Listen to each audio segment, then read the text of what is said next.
They want you to believe that golf has to be hard. If tour pros are using 3 woods, 5, 7 and 9 woods, so should we.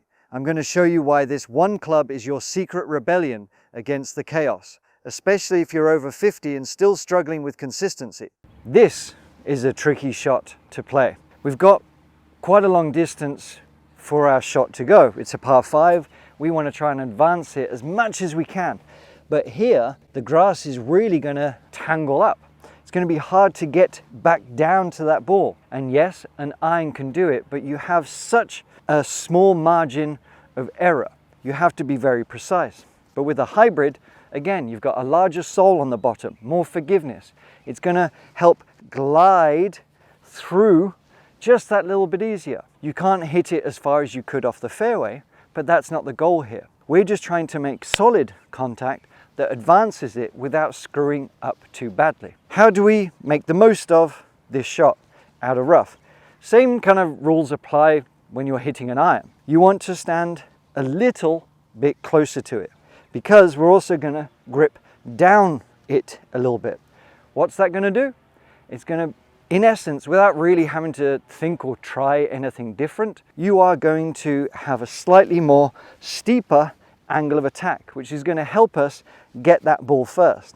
If we're too shallow, we're in essence getting too much grass in between the ball and the club face. We want to be hitting down a little bit more, but not as much as you think, and that's where the hybrid comes in. We stand a little bit closer, we grip down it, and one more little bonus tip. If the grass is long, what can happen is the grass can sort of wrap around the hosel of the club face and turn that club over. So you can, and you might have to test this out depending on how you swing personally, but you can open up the club face just a little bit, then re-grip it. That's going to allow for a little bit of turning over that you can't necessarily fight against. So with gripping down, moving the ball basically above the sternum, so we're getting a steeper angle of attack, opening up that club face just a little bit, we can then now hinge up and progress through that way. It glides through with ease. It's so much easier than trying to combat mid-irons or long irons out of this stuff. When we're in this situation, we do not want to make it worse. These help.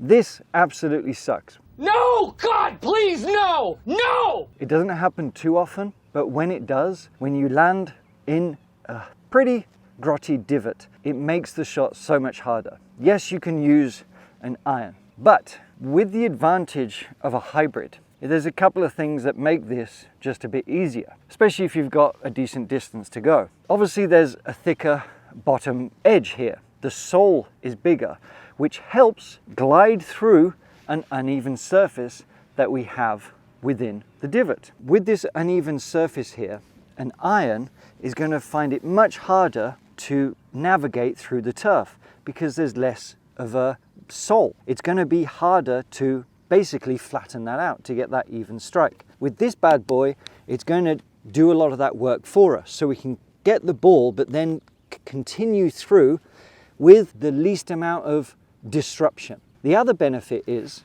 hitting a hybrid out of a divot. This is a bit of a quirky one, and you're probably not going to find too many when you're 200 odd yards away or whatever it needs to be, 150 yards away. With the hybrids here, there's a lower center of gravity, okay, compared to an iron, which means that it's going to help us get under the ball a little bit easier. Doesn't mean we're having to like chunk it more, but it's, without even trying, it's literally going to glide through. That lower center of gravity is going to help get the ball a little bit more airborne. Whereas with the iron, we don't have that, and we really have to be very precise with our contact. And what can happen is we're very conscious about getting too steep on it, which in turn makes us get a bit of a squirty one. So a hybrid is very useful and very simple to give you that much more consistency when faced with this tricky shot.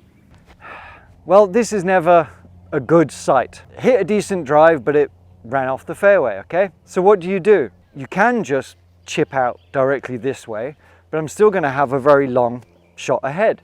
And who wants to always be really sensible? But playing underneath there, if I tried to hit a full long iron or even a 3-wood, whatever club it might be to get me to the green, that's a high risk shot because we don't want it going too high because that window is actually quite small. However, there is a stinky bunker in the way as well. So I can't necessarily hit it too low to just run it out. This situation happens a lot in variable instances, of course. This is where this bad boy comes in.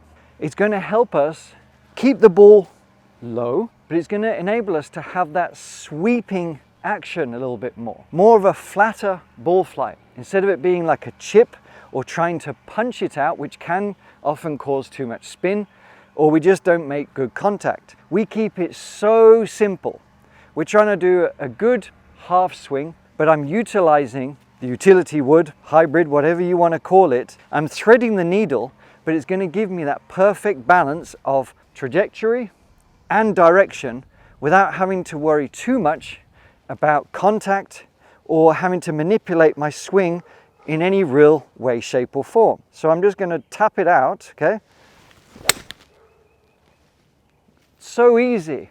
And I was able to advance that, 180, 200 yards effortlessly. With an iron, that would have been way more stressful. Check out this lesson because it's going to make the swing, so you don't have to worry about all of these things quite as much, a lot easier.